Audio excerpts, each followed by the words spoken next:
Assalamualaikum warahmatullahi wabarakatuh.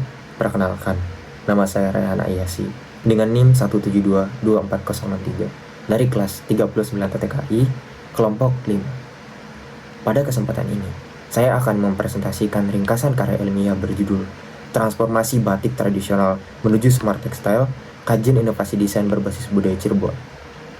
Penelitian ini membahas pengembangan batik Cirebon melalui inovasi desain dan teknologi tekstil modern dengan tetap mempertahankan identitas budaya lokal. Dalam presentasi ini, saya akan menjelaskan latar belakang, rumusan masalah, landasan teori, metode penelitian, serta hasil dan pembahasan yang telah saya peroleh. Masuk ke dalam latar belakang, batik merupakan warisan budaya tak benda Indonesia yang telah diakui oleh UNESCO sejak tahun 2009. Batik Cirebon dikenal sebagai batik pesisir dengan motif khas seperti megamendung yang memiliki nilai filosofis dan identitas visual yang kuat. Namun, perkembangan teknologi dan perubahan gaya hidup menyebabkan batik tradisional menghadapi tantangan, terutama menurunnya minat generasi muda yang lebih tertarik pada produk tekstil modern dan fungsional. Selain itu, sektor UMKM batik juga mengalami penurunan jumlah pengrajin akibat proses produksi manual dan keterbatasan adopsi teknologi. Kondisi ini menunjukkan perlunya strategi pengembangan baru agar batik tetap berkelanjutan di era modern. Oleh karena itu, konsep smart textile dipandang sebagai peluang inovasi untuk menjaga relevansi batik tradisional.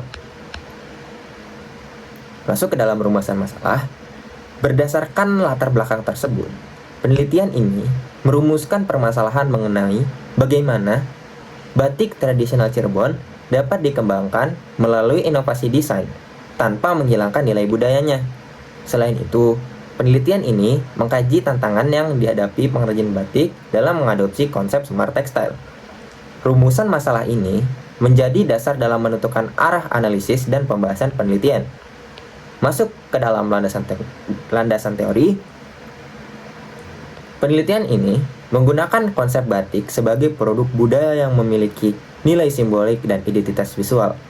Batik Cirebon dipahami sebagai hasil alkulturasi budaya yang membentuk karakter visual khas. Selain itu, digunakan konsep smart textile sebagai tekstil yang memiliki nilai tambah fungsional melalui integrasi teknologi. Teori transformasi produk tradisional ke produk modern digunakan untuk menjelaskan proses adaptasi batik agar tetap relevan dengan kebutuhan pasar tanpa menghilangkan makna budaya yang melekat. Masuk ke dalam metode penelitian yang kami gunakan. Penelitian ini menggunakan metode kualitatif dengan pendekatan studi pustaka, yang artinya data diperoleh dari jurnal ilmiah, buku, dan penelitian terdahulu yang relevan dengan topik penelitian. Data tersebut kemudian dianalisis secara deskriptif untuk memahami proses transformasi batik tradisional menuju smart textile. Metode ini dipilih karena sesuai untuk mengkaji fenomena budaya dan desain secara mendalam. Kemudian selanjutnya, setelah semua yang kita jalankan dan semua yang kita lalui, kita sampai pada hasil dan pembahasan. Hasil penelitian menunjukkan bahwa inovasi desain melalui stilasi dan reinterpretasi motif batik Cirebon mampu meningkatkan daya tarik visual produk. Integrasi konsep smart textile juga memberikan nilai tambah fungsional, seperti peningkatan kenyamanan dan efisiensi produksi. Namun, penerapan konsep ini masih mengalami tantangan, terutama keterbatasan sumber daya manusia dan penguasaan teknologi di kalangan pengrajin.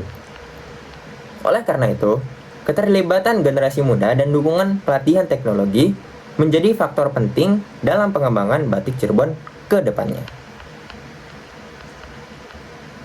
Oke, mungkin itu saja yang dapat saya sampaikan. Untuk penutupnya, berdasarkan hasil penelitian dapat disimpulkan bahwa batik Cirebon memiliki potensi besar untuk dikembangkan melalui inovasi desain dan penerapan konsep smart textile. Transformasi ini perlu dilakukan secara seimbang agar inovasi tidak menghilangkan nilai budaya lokal. Dengan pendekatan yang tepat, batik Cirebon diharapkan tetap relevan dan mampu bersaing di era modern. Sekian dari saya. Apabila ada salah kata dan salah tindakan yang tidak mengenakan dari saya mohon maaf. Semoga kedepannya dapat menjadi lebih baik dan terus berupaya untuk tetap menjadi yang terbaik. Sekian dari saya, wabillahi taufiq wal hidayah. Wassalamualaikum warahmatullahi wabarakatuh. Terima kasih.